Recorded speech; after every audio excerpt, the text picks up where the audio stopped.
বিসমিল্লাহির রহমানির রহিম।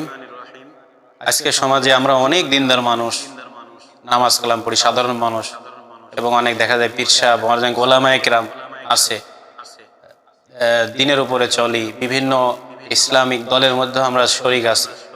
কিন্তু দেখা যায় যে আমরা জন্মদিন এবং মৃত্যুদিন পালন করার ব্যাপারে অন্যদেরকে খুব সজাগ করি যে জন্মদিন ইসলামে পালন করা নেই, এটা হিন্দুদের থেকে আসছে।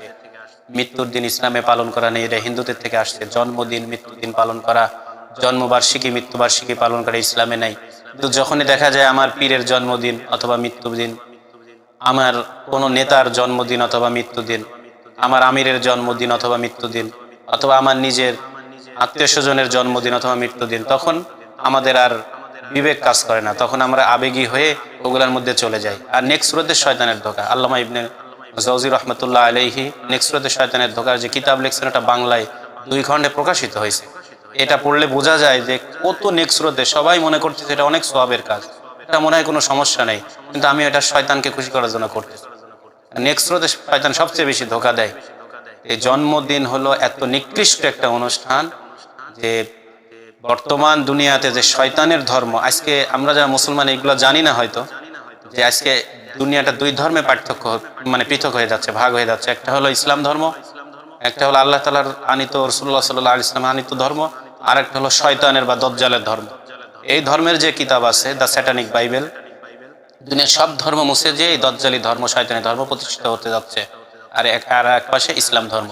এই স্যাটানিক বাইবেল যে একটা কিতাব আছে, তাদের এই কিতাবের 127 অথবা 139, আমার সঠিক পৃষ্ঠা নাম্বার মনে নেই, এখানে স্পষ্ট লেখা আছে শয়তান সবচেয়ে খুশি হয় কেউ যদি জন্মদিন পালন করে। আর শয়তানের ধর্মের সবচেয়ে শ্রেষ্ঠ অনুষ্ঠান হলো জন্মদিন পালন করা। কিন্তু আমরা নেক্সট সুরতে যে আমি জন্মদিনে কেক কাটি না, মোমবাতি জ্বালাই না, এগুলো এত নিকৃষ্ট, কেক মোমবাতি জ্বালানো এইগুলোর এত নিকৃষ্ট ইতিহাস যে আমি আপনাদেরকে এই সংক্ষিপ্ত সময় এখন বলতে চাচ্ছি না, আপনারা কারা জানার দরকার হলে জেনে নেবেন। এটা খুবই নিকৃষ্ট ইতিহাস, মুসলমান কখনো করতে পারে না। কিন্তু আমরা মনে করি এটা আমাদের আনন্দের ব্যাপার, এখানে ইচ্ছা কি না, মুসলমান আনন্দও করবে কোরআন সুন্নাহর ভিতরে। কোরআন সুন্নাহর বাইরে মুসলমানের আনন্দ করার অনুমতি রাসূলুল্লাহ সাল্লাল্লাহু আলাইহি ওয়াসাল্লাম দেন না। ইসলামের মধ্যে যে আনন্দ আছে সেটা পৃথিবীর কোথাও নেই। আর আমাদের ইসলাম ধর্ম হলো সঠিক এবং পারফেক্ট পরিপূর্ণ ধর্ম। অন্য কোনো ধর্ম থেকে কোনো কিছু ধার করার, কোনো কিছু দালালি করে নিয়ে আসার কোনো প্রয়োজন নেই, ভাড়াটিয়া করে নিয়ে আসার। সকল ধর্ম আমাদের থেকে শিক্ষা নেবে, কারণ এগুলা মানব রচিত। এখন এগুলা তথাকথিত হয়ে গেছে, প্রচলিত হয়ে গেছে, বাস্তবতা আর নেই। আর ইসলাম হলো একমাত্র মনোনীত ধর্ম, অন্যান্য ধর্ম আমাদের ধর্ম থেকে নিবে। এই ঠিক তদ্রূপ মৃত্যুবাসী তাফসিরে জালালাইন, মাজহারি, অন্যান্য কিতাব, মারিফুল কোরআন, আরো বিভিন্ন কিতাবের দেবে। আর মাসালার কিতাবের মধ্যে তো স্পষ্ট হাজারো হাজারো ফতোয়া মাসালার কিতাবের মধ্যে মজুদ আছে। জন্মদিন মৃত্যুদিন, জন্মবার্ষিকী মৃত্যুবার্ষিকী, এটা বিধর্মীদের রীতি। আর যার সাথে যার উঠা বসা চলাফেরার মিল হবে, আবু দাউদ, মুসনাদ আহমদ হাদিস, তার সাথে তার হাসর হবে। কত নিকৃষ্ট!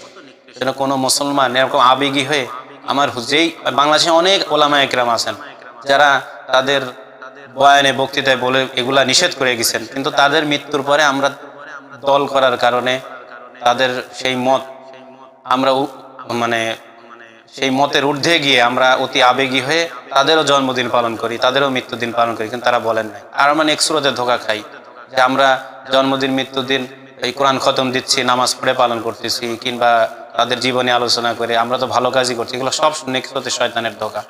জন্মদিন মৃত্যুদিন পালন করা এটা ইসলামী শরীয়তে সম্পূর্ণ নিষিদ্ধ একটা কাজ। এই কাজের মধ্যে আমাদের আবেগ খাটানো যাবে না, আমাদের বিবেককে খাটাইতে হবে। যেহেতু আমরা সবাই মুসলমান, আমাদের আদর্শ হুজুর সাল্লাল্লাহু আলাইহি ওয়াসাল্লাম যদি থাকতো, দেখেন হাদিসের মধ্যে শামাইলে তিরমিজি আপনারা তালাশ করেন, রাসূলুল্লাহ সাল্লাল্লাহু আলাইহি ওয়াসাল্লামের দাড়ি মুবারক কয়টা পেকে ছিল সেটাও হাদিসের মধ্যে উল্লেখ আছে। পুঙ্খানু করে ওনার ভ্রু কেমন ছিল, ওনার ঠোঁটটা কেমন ছিল, উনি কেমন ভাবে হাঁটতেন, ওনার জামার হাতাটা কতটুকু লম্বা ছিল, বোতাম লাগাতেন কি লাগাতেন না, এই সমস্ত কিছু পুঙ্খানু ভাবে উল্লেখ করা। ইসলাম একেবারে সংরক্ষিত একটা ধর্ম।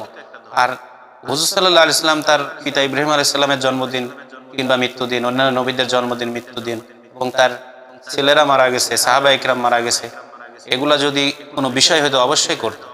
আর সাহাবায়ে কেরাম রাসূলুল্লাহ সাল্লাল্লাহু আলাইহি ওয়াসাল্লামের ইন্তেকালের পরে কোনোদিনও কারোর জন্মদিন মৃত্যুদিন তারা পালন করেন না। তারা রাসূলুল্লাহ সাল্লাল্লাহু আলাইহি ওয়াসাল্লামের দ্বীনকে দুনিয়ায় প্রতিষ্ঠিত করার জন্য জীবন বাজি লাগাইছে। এটাই আমাদের আদর্শ, এটাই আমাদের কর্তব্য।